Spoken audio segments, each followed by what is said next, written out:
Қайырлы таң достар, күндеріңізге сәттілік тілеймін. Бүгін сіздермен сельдерейден жасалған смузидің рецептісімен бөлісемін, қалай жасалу керектігін, және де сельдерей сусынының адам организміне өте пайдалы екенін білесіздер.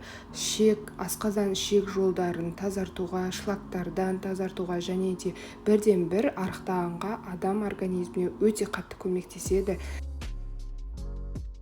Ашқарынға осы сельдерей сусынын дайындап ішесіздер, өте пайдалы болады сіздерге. Міне сельдерейдің бір ғана осы данасын кесіп аламыз, артық заттардың барлығын кесіп алып тастаймыз.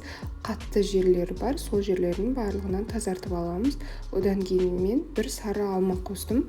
Негізінде жасыл алма қосқан дұрыс сіздер үшін. Сүйегі жоқ жердің барлығын кесіп аламыз алманың. Мен осындай блендер қолдандым. Ішіне 200 мл бөлме температурасындағы су құямыз. Енді жақсылап барлығын осы блендерға салып езетін боламыз.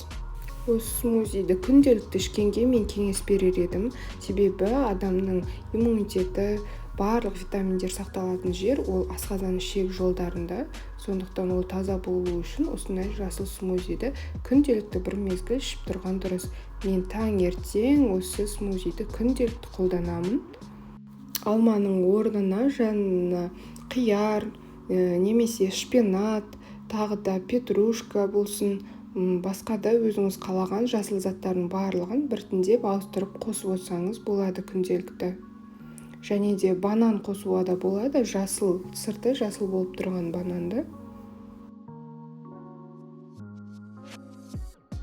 Міне смузиіміз дайын. Трубочканың, яғни түтікшенің көмегімен ішсеңіздер де болады, өздеріңіздің қалауларыңызша. Егер де қаласаңыздар, басқа да смузилардың рецепттерімен бөлісетін боламын.